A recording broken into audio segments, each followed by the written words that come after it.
श्री गणेशाय नमः। राधे राधे दोस्तों, आप सभी का मेरे चैनल वतकथा एस्ट्रोलॉजर में स्वागत है। दोस्तों, आज की वीडियो में हम महाशिवरात्रि की पौराणिक कथा सुना रहे हैं। कहते हैं कि इस कथा को सुनने मात्र से ही चारों पहर का पूजा का फल मिलता है, इसीलिए शिवरात्रि की कथा अवश्य सुननी चाहिए। साथ ही हम साधारण रूप से आप घर में किस प्रकार भगवान शंकर का पूजन कर सकते हैं और महाकाल का किस प्रकार उत्पन्न हुए थे उसकी भी जानकारी दे रहे हैं। दोस्तों, उसे जानने से पहले जो पहली बार मेरी वीडियो को सुन रहे हैं, प्लीज मेरे चैनल को सब्सक्राइब करें, बगल में बेल आइकन को दबा दें, जिससे मेरी आने वाली सभी वीडियो का नोटिफिकेशन सबसे पहले आप तक पहुंच सके।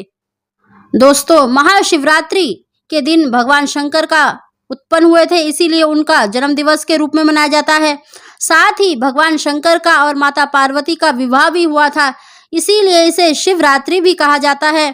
दोस्तों, ये दिन बहुत ही महत्व माना जाता है। आप सभी जानते हैं कि शिवरात्रि सभी जगहों पर बड़ी धूमधाम से मनाई जाती है। धार्मिक ग्रंथों के अनुसार भगवान शिव महाशिवरात्रि के दिन मध्य रात्रि के समय रात के 12 बजे शिवलिंग के रूप में प्रकट हुए थे, जिसके उपरांत सबसे पहले भगवान ब्रह्मा और भगवान विष्णु ने उनकी पूजा की थी। ऐसा कहा जाता है कि उस दिन से लेकर आज तक इस दिन को भगवान शिव के जन्म दिवस के रूप में बड़े धूमधाम से मनाया जाता है। इस दिन सूर्योदय से पहले उठकर स्नान आदि करके सबसे पहले घर के मंदिर के साथ साथ घर के अन्य स्थलों पर भी दीप जलाना चाहिए। भगवान शिव जी की पूजा से पहले उनके पुत्र सर्वप्रथम देव गणेश भगवान की पूजा करनी चाहिए। फिर घर के शिवलिंग में या मंदिर स्थापित शिवलिंग का गंगा जल से अभिषेक करना चाहिए। अगर गंगा जल ना हो तो साधारण स्वच्छ जल से भी भोले बाबा का अभिषेक कर सकते हैं। इसके बाद शिवलिंग के समक्ष बैठकर शिव जी का ध्यान करना चाहिए, उनके मंत्रों का उच्चारण अवश्य करना चाहिए। इस प्रकार अगर आप उनका पूजन करते हैं तो आपको निश्चित ही आपकी जो मनोकामना है वो अवश्य ही पूरी होती है। इसके बाद शिव जी की आरती करनी चाहिए और साथ ही माता पार्वती की भी आरती अवश्य करनी चाहिए। अपनी क्षमता अनुसार, अपनी इच्छा अनुसार भगवान शंकर को भोग अवश्य लगाना चाहिए। इस दिन भगवान शंकर को सात्विक आहार का भोजन लगाना चाहिए। भोग में कुछ मीठा अवश्य शामिल करें। दोस्तों, अब इसकी हम कथा सुना रहे हैं। बोलो गौरी शंकर भगवान की जय। किसी समय वाराणसी के वन में एक भील रहता था। वह भील वन्य प्राणियों का शिकार कर अपने परिवार का भरण पोषण करता था।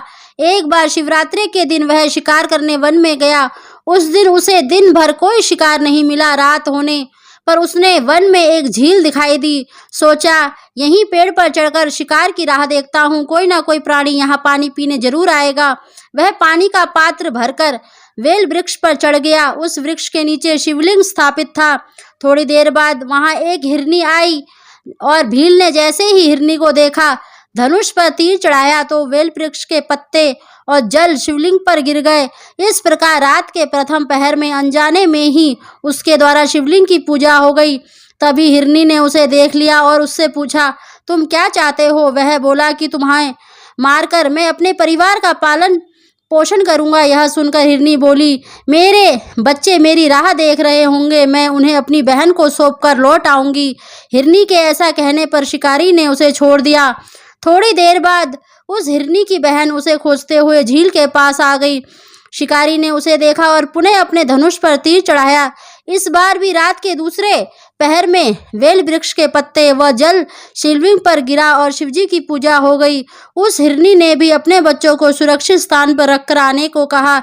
शिकारी ने उसे भी जाने दिया। थोड़ी देर बाद वहां एक हिरन अपनी हिरनी को खोजता हुआ आया। इस बार भी वही सब हुआ और तीसरे पहर में शिवलिंग की पूजा हो गई। वह हिरन भी अपने बच्चों को सुरक्षित स्थान पर छोड़कर आने की बात कहकर चला गया। जब वह तीनों हिरनी व हिरन मिले तो प्रतिज्ञाबद्ध होने के कारण तीनों शिकारी के पास आ गए।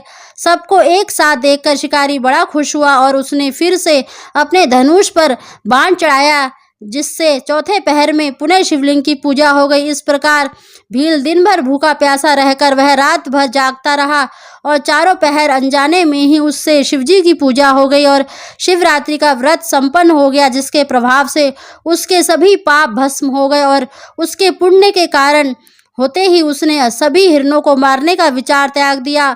तभी शिवलिंग से भगवान शंकर प्रकट हुए और उन्होंने भील को वरदान दिया कि त्रेता युग में भगवान राम तुम्हारे घर आएंगे और तुम्हारे साथ मित्रता करेंगे, तुम्हें मोक्ष भी प्राप्त होगा। इस प्रकार अनजाने में किए गए शिवरात्रि व्रत से भगवान शंकर ने शिकारी को मोक्ष प्रदान किया। बोलो गौरी शंकर भगवान की।